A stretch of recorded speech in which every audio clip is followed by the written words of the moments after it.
Hello everyone, welcome to the Totally Well Show. I'm your host, Joyce Strong. The Totally Well Show is a place where we get curious, ask questions, and explore everything to do with health, wellness, fitness, and all the things it takes to help you live the highest quality, most fulfilling life. Just a reminder for you that we are looking for sponsors for the Totally Well Show and all of the shows at the Groton Channel. You can find out more about that at www.thegrotonchannel.org. Get in touch with the Groton Channel, get in touch with me, and we'll tell you what the various options are and the benefits are to you. I am very happy today to have my guest, Heidi Wilde. Hi, Heidi. Hello. And I'm going to tell you a little bit about Heidi and how to find her. Heidi Wilde is with an E at the end, W-I-L-D-E, and you can find her on Facebook, and she's a little bit on Instagram and Twitter. LinkedIn is probably another good place to get her, and her website is www.amare.com/11008, and Amari means love. Heidi, I almost said Amari. Heidi is a wellness partner and a self-love expert. Right, an advocate, yes. Or expert, yeah. Advocate. So I'm excited to get to know you. We kind of have been chatting for a while, and circumstances and the universe brought us together at one of our Confident Women Consortium events. And so I'd like to kind of step way back to the beginning of who Heidi is and how you got into becoming a self-love advocate and really understanding and growing into this thing of things are meant to happen and putting faith in the universe. So really going to a place of faith and confidence. So are you married now? I was married for several years, 27 years. I'm not married now. Do you have children? I do. Older, 32-year-old daughter and a 30-year-old son. Okay. And my greatest gifts. Very proud of them. And where do you live? I live in Nashua, New Hampshire right now. Yeah. And your beginnings, when we chatted a little bit at the Confident Women Consortium event, we talked a little bit about this, but you're way, you look way younger than you claim to be. And I will check your ID later. I don't mind saying I am 60 years old, 60 and a half in September. Yeah. And I'm not sure I don't feel that. it. And it's all inside. It really is just a number to me. And they say that, but I don't look at myself as any age. It's just how I feel. And I really love to encourage others to not think of their age as a limitation or even a number or anything, because it really is how we live and what we bring to ourselves in the world every day, regardless of what age. You have a picture. Could I do. Grab that picture of you? You look a lot different in this image than you do now, and a lot younger now. So although you're apparently younger here, yes. So there's been a lot of changes. So I'd love to hear about what's gone on in your life since it sounds like your career path now reflects the work you've done. So you've made a lot of changes, and now you're able to show people how it's done. Is that true? Yes, I really enjoy inspiring people to live their best life. And we all have gifts that, we all have a journey. We all have our story. And I really believe that our story helps others when we share it.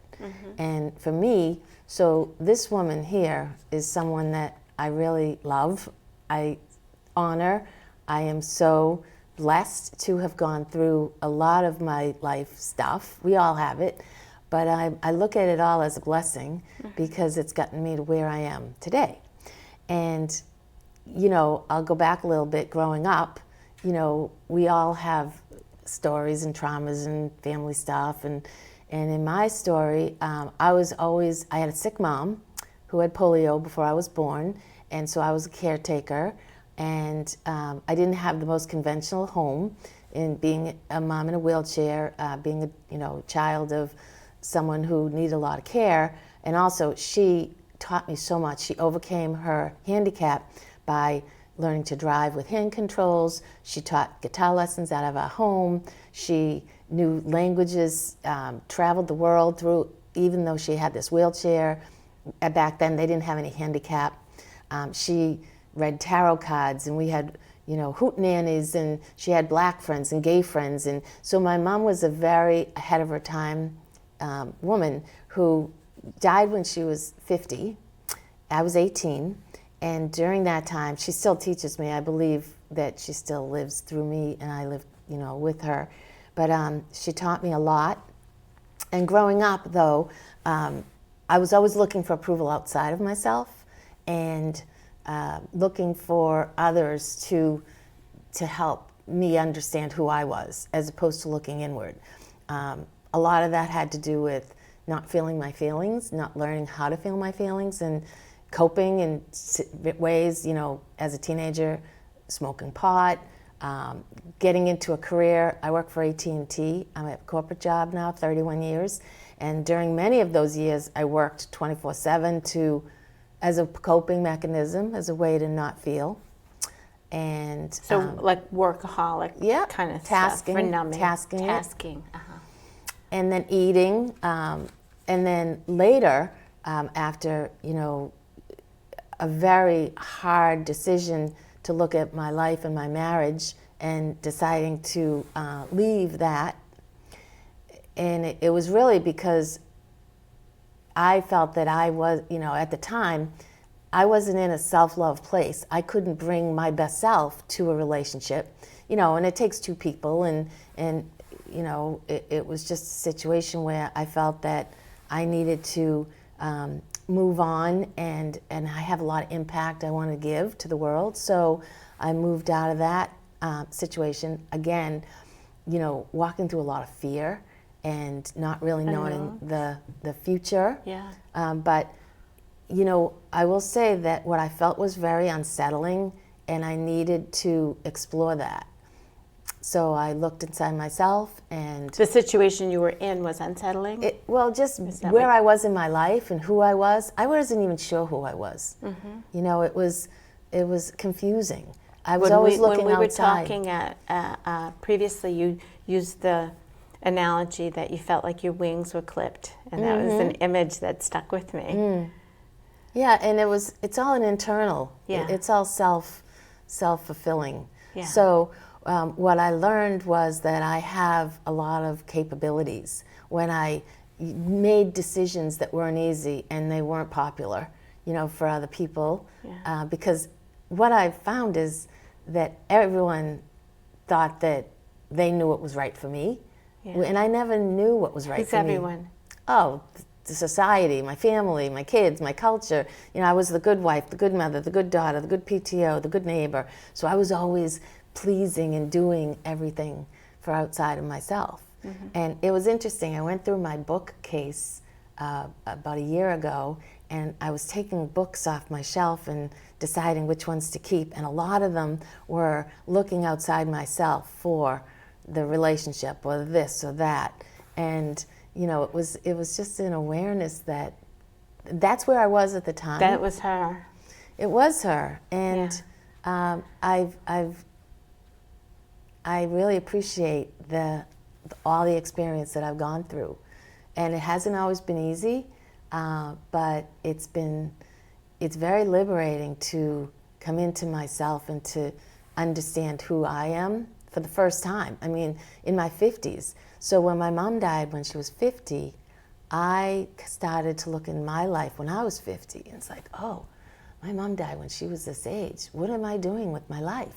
Who am I? And I started to do a lot of self work, really, internal. And I went to some workshops, I read books, and I started really being around people that were inspiring and that were into spirituality. I started yoga and some real, nutrition And slowly, very slowly, I went to Weight Watchers for 8 months, and I sat there and did nothing. I listened, I took notes, but I didn't execute anything. And I'd get on the scale and I wouldn't lose any weight, but I knew what that scale was going to say every week. But it was a good therapy for me, and I wasn't ready until I was ready. And then when I decided that I wanted to make a life change, I really stepped slowly, little steps, you can't go from A to Z. And so I gave myself the opportunity to go slow and to start really taking baby steps to better myself, to understand, self-care. So baby steps, I like that term, kind of to creating new habits, I guess. So where did you start? Like I would love our listeners to understand how some very small, simple things can be life-changing ultimately if you apply them consistently. Can you give examples of, Weight Watchers, going to Weight Watchers and not doing anything was a perfect one. Yes. I love that because you literally, in most people's eyes, would be a failure. And you see it as a first step. Oh, yes. You went and listened. Just walking through that door of Weight Watchers was a big deal. It just made you think about it, right? And it put you around people who were also thinking about it, and it got you out of the house. I mean, it did a lot of things. And it's also a little bit of a therapy session. So I would go to 2 sessions a week in 2 different locations. They always had the same topic, but I would listen in a different way, and I'd get checked in. It was just kind of my way of being accountable to myself and, again, making conscious decisions. And I remember talking to someone and said, how do you make choice? What is the difference? And she said, you have a habit and you continue to go down that road and it's unconscious and you just do it. So you're ordering the French fries and the onion rings at the restaurant without thinking. And then eventually it becomes a conscious decision. And then when you do order the French fries and the onion rings, you're making that decision knowing that there's a consequence, so there's impact, right? And then eventually you make a decision that you're going to order the salad. You're going to have the dressing on the side. And if you want to make a decision to have those French fries and onion rings, I'm just giving that as an example. There's nothing wrong with French fries or onion rings, but for me, I had to make everyday choices to decide how I was going to nourish my body, how I was going to make changes.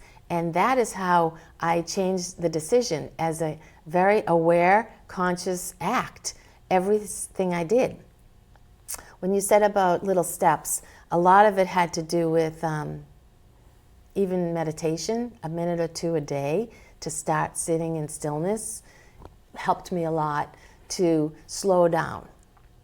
And when I slowed down, and learned to slow down, I just started letting go. And, I look back at that time where I was always so busy doing things, and I wasn't really happy inside. I was just kind of living my life as a unconscious person, just being, the good employee, the good this, the good that. And I also identified myself as that. I would introduce myself, hi, I'm Heidi Wilde, I work for, like in the same scenario, the same sentence. And that was what my identity was. And then I started breaking all of that off where I'm the brand, I'm Heidi Wilde. I don't have to attach myself to anything. So it was really, you talk about confidence, and it was confidently becoming connected to me.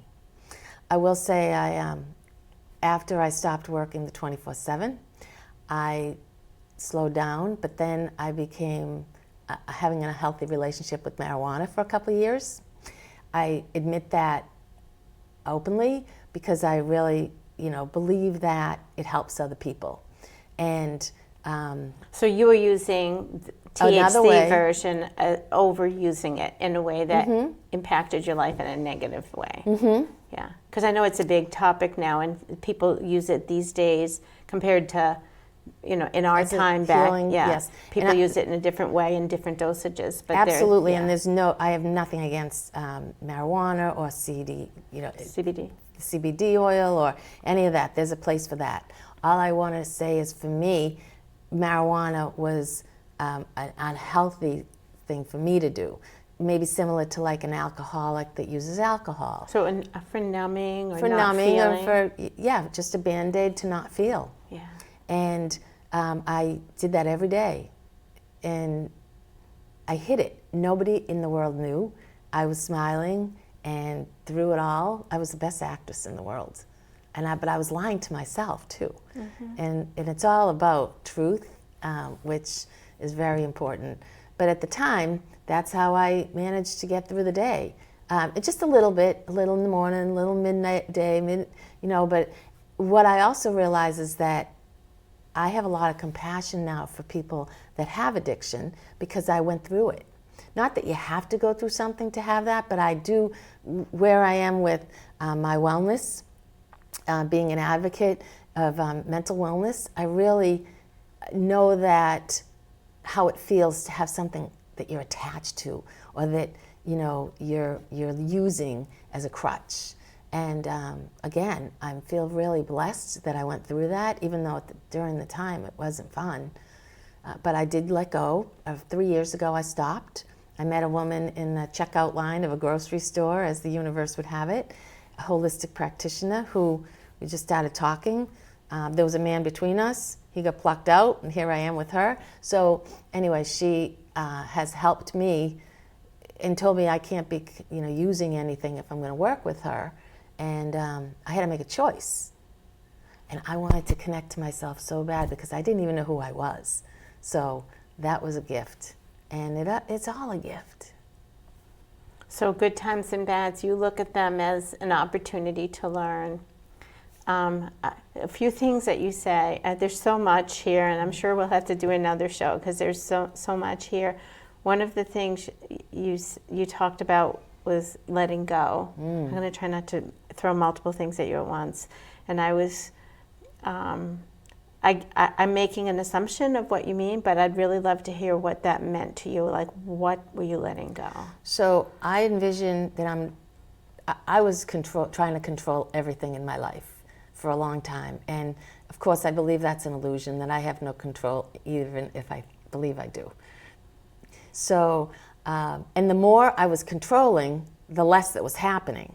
What I've learned is, and I envision, I'm going down the river in a boat, and I have oars, and I'm trying to go in a certain direction. And once I let go of the oars and I float, it's just, first of all, it's very freeing and liberating to let go. And I also find that, whether you call it grace or God or universe, source, there's a lot in store for us, for me, for everyone. And the more I let go, the more comes to me. I'll just give, if I can, the example of how I met you. So I believe in inspired action, to take action if something comes to me. And if it's, whether it's to make a phone call to someone or to go this direction instead of that, I really listen to what's going on inside of me and my guidance and my awareness and my God or whatever.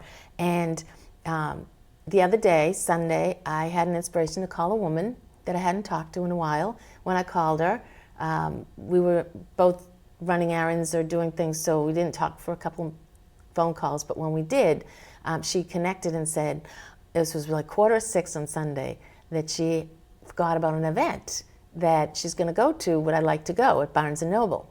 So this was in Nashua, it was 5:45, and I was in my gym clothes, no makeup. I said, and it's on confidence, by the way, it was your event. So I decided, I'd like to go. I was going back and forth. I didn't have anything to wear. I was actually in a store and I was going to buy a sundress to put on. And I was in the dressing room. I was like, wait a minute. Why am I buying a dress right now? This is silly. I'm going to go as me. So I went. I decided, yes, I'm going to go as me, workout clothes and all. And when I got into Barnes & Noble, I had wanted to go there anyway to buy a book. And it was the badass book by Jen Sincero about making money. And I had just listened to a podcast about her.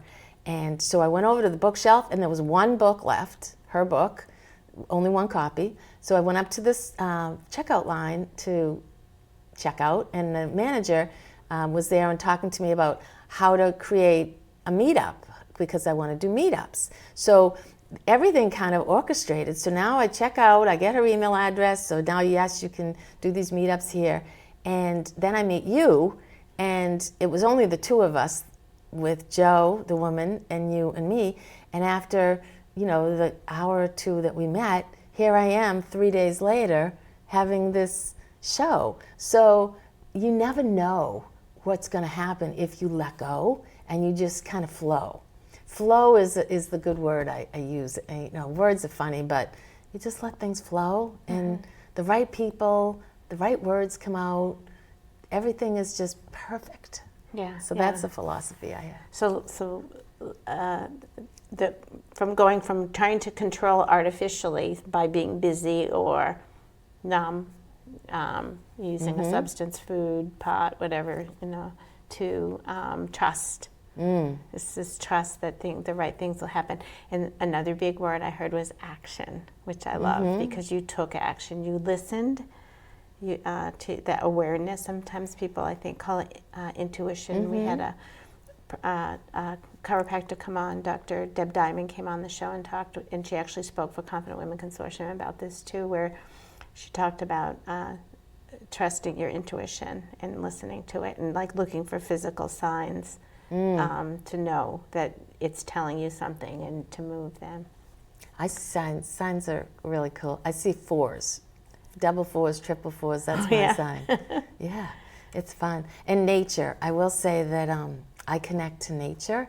I particularly like trees. Yeah. And whenever I can, I go in nature, and I just, it's to be aware and just to be in stillness and to look at the cloud formations and to look at birds and to watch just the flowers. I went up to Ogunquit for a week. Oh my gosh, just a beautiful area.